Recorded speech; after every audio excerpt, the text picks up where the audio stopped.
इस वीडियो में हम डिस्कस करेंगे AWS CLI के बारे में। हम देखेंगे कि ये AWS CLI बेसिकली क्या चीज़ है, किस तरीके से हम इसकी इंस्टॉलेशन कर सकते हैं, क्या इसके बेनिफिट्स हैं। इन सारे इंपॉर्टेंट कॉन्सेप्ट्स को हम इस वीडियो में डिस्कस करेंगे। AWS CLI क्या है? AWS CLI बेसिकली हमारे पास Amazon वेब सर्विस का एक टूल है। और कैसा टूल है ये? बेसिकली एक कमांड लाइन इंटरफेस टूल है।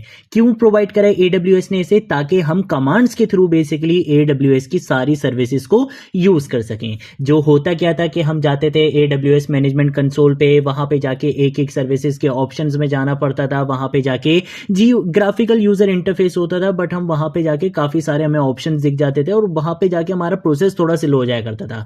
यहां पे बेसिकली क्या होगा कि उन सारी सर्विसेज को बेसिकली हम कमांड्स की बेसिस पे क्या कर रहे होंगे, यूज कर रहे होंगे। किसी सर्विस को इनेबल करना है, किसी सर्विस को डिसेबल करना है, हमने यहाँ पे CI/CD पाइपलाइंस रन करनी है, हमने यहाँ पे स्क्रिप्टिंग रन करनी है। सारी चीजें, चाहे वो ऑटोमेशन हो, चाहे वो सिक्योरिटी पर्पज से रिलेटेड कोई चीज हो, चाहे वो CI/CD पाइपलाइंस हो, डेवऑप्स वर्कफ्लो से रिलेटेड, हर चीज हम कमांड्स पर ही रहते हुए सारी चीजें हैंडल कर सकते हैं। हमें AWS मैनेजमेंट कंसोल पर जाना ही नहीं पड़ेगा। ये हमारे पास क्या है, बेसिकली AWS ने हमें एक टूल प्रोवाइड करा है विच इज AWS CLI के हम क्या कर सकते हैं, without using AWS management console हम AWS की सारी सर्विसेज का यूज कर सकते हैं AWS CLI पे बेसिकली कमांड्स का यूज करते हुए। ठीक है, तो ये बेसिकली AWS का एक CLI टूल है जिसका यूज हम इस वीडियो में करेंगे भी। मैं आपको स्टार्टिंग में तो AWS CLI पे इतना ज्यादा लेकर नहीं जाऊंगा क्योंकि इसकी जो कमांड्स है वो फिर बिगनर्स थोड़ा सा उसमें परेशान हो जाते हैं, बट हम हल्के हल्के करके AWS CLI पर शिफ्ट होंगे क्योंकि इसके बेनिफिट ज्यादा हैं as compare to AWS management console. और वो क्या बेनिफिट्स हैं वो भी डिस्कस कर लेते हैं। AWS के बेसिकली बेनिफिट सबसे ज्यादा ये हैं कि एक तो ये फास्ट है, एफिशिएंट है। यहाँ पे हम बहुत फास्टली, बहुत क्विकली AWS की सर्विसेज का यूज कर सकते हैं। ऑटोमेशन की अगर हम बात करें तो हम यहाँ पे बेसिकली स्क्रिप्ट्स लिख सकते हैं कमांड्स का यूज करते हुए, जो हमारे टास्क को बेसिकली ऑटोमेट बना देगी, जो काम हम यहाँ पर नहीं कर सकते। AWS मैनेजमेंट कंसोल में हम इस तरीके से ऑटोमेशन अचीव नहीं कर सकते जिस तरीके से हम यहाँ पे स्क्रिप्ट्स का यूज करते हुए बहुत इजीली अचीव कर लेंगे। तो हम बेसिकली AWS की मल्टीपल सर्विसेज को मैनेज कर सकते हैं एक ही टूल पर रहते हुए, यानी कि CLI पर रहते हुए हम AWS की मल्टीपल सर्विस को इजीली मैनेज कर सकते हैं। अगर सिक्योर एक्सेस की बात की जाए तो यहाँ पर बेसिकली हमारे पास IAM रोल्स होते हैं जिनका यूज करते हुए हम सिक्योर ऑथेंटिकेशन यहाँ पे परफॉर्म कर सकते हैं। क्रॉस प्लेटफॉर्म है, ऐसा नहीं है कि ये जो कमांड्स हैं ये सिर्फ विंडोज में रन होंगी या macOS में रन होंगी या लिनक्स में रन होंगी। ये कमांड्स बेसिकली हमारे पास क्रॉस प्लेटफॉर्म कमांड्स होती हैं, यानी कि AWS CLI का टूल हम विंडोज में भी यूज कर सकते हैं, macOS में भी यूज कर सकते हैं और इसके साथ साथ लिनक्स में भी यूज कर सकते हैं।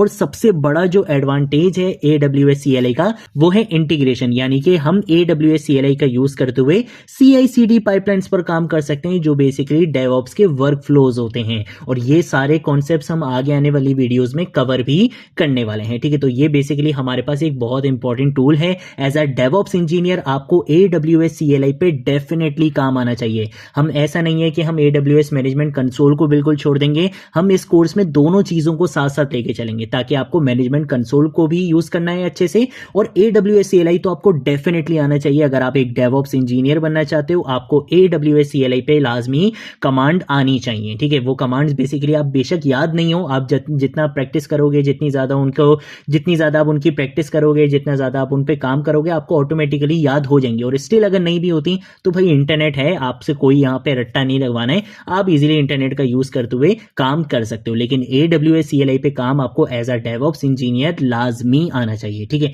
तो सबसे पहले क्या करेंगे, इसकी इंस्टॉलेशन देख लेते हैं। इसकी इंस्टॉलेशन के लिए हम क्या करेंगे, हम आएंगे यहाँ पर आकर मैं लिखूंगा AWS CLI और उसके बाद हम लिख देंगे इंस्टॉल। ठीक है, ये जो हमारे पास पहली वेबसाइट आ रही है ये बेसिकली ऑफिशियल वेबसाइट है AWS की। यहाँ पर हम आ जाएंगे और यहाँ पर आकर ये आपको इंस्टॉलेशन का तरीका बता देगा। ठीक है, हम विंडोज पे काम करें तो हम यहाँ पे विंडोज पर आएंगे। ये बोल रहा है कि भाई कमांड के थ्रू भी कर सकते हो, अदरवाइज आप क्या कर सकते हो, यहाँ पे आके इस पे भी क्लिक कर सकते हो, जिससे क्या होगा बेसिकली यहाँ पे आपके पास डाउनलोड होना स्टार्ट हो जाएगा।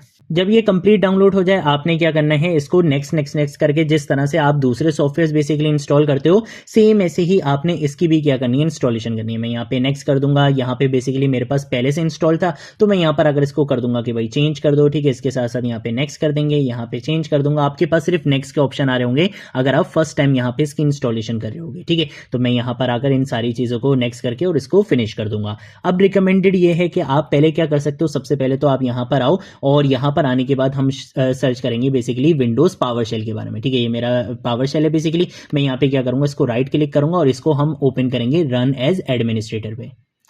रन एज एडमिनिस्ट्रेटर के अंदर आकर हमने क्या करना है, एक कमांड रन करनी है। इस कमांड को पहले हम यहाँ पर आकर रन करेंगे। अगर ये कमांड आपके पास वर्क ना करे तो पहले आपको मैं ये रिकमेंड करूंगा कि आप एक बार क्या कर लेना, अपना सिस्टम रीस्टार्ट कर लेना। अदरवाइज खैर वर्क कर जाएगी। AWS अगर मैं यहाँ पर आकर वर्जन लिखूंगा तो आपके पास अगर इस तरीके का आउटपुट आ जाता है, इस तरीके का आउटपुट अगर आपके पास आ जाता है, इसका मतलब है कि AWS इंस्टॉलेशन आपके पास हो चुकी है, यानी कि AWS CLI बेसिकली आपके पास आ चुका है। अभी हमने इसकी कॉन्फ़िगरेशन नहीं करी है, हमने सिर्फ इसकी इंस्टॉलेशन करी है। नेक्स्ट वीडियो में हम इसकी कॉन्फ़िगरेशन करेंगे, IAM रूल्स के बारे में भी बात करेंगे और EC2 इंस्टेंस को भी हम स्टार्ट करने वाले हैं। ठीक है, तो ये इंस्टॉलेशन तक आपने इस वीडियो तक यहाँ पे कंप्लीट कर लेना है। अगर आप लोगों ने अभी तक इस डेवऑप्स की प्लेलिस्ट को एक्सेस नहीं करा है, कहाँ गई भाई डेवऑप्स की प्लेलिस्ट, ये रही डेवऑप्स की प्लेलिस्ट। अगर आप लोगों ने अभी तक इस डेवऑप्स की प्लेलिस्ट को एक्सेस नहीं करा है तो भाई जल्दी से इस प्लेलिस्ट को एक्सेस करो, ज़्यादा से ज़्यादा शेयर करो, क्योंकि यहाँ पर आपको डेवऑप्स बिल्कुल स्टार्टिंग से लेकर एंड तक सिखाई जाएगी। आज की वीडियो के लिए इतना ही, अब हम मिलेंगे नेक्स्ट वीडियो में नेक्स्ट टॉपिक के साथ। तब तक के लिए बाय बाय।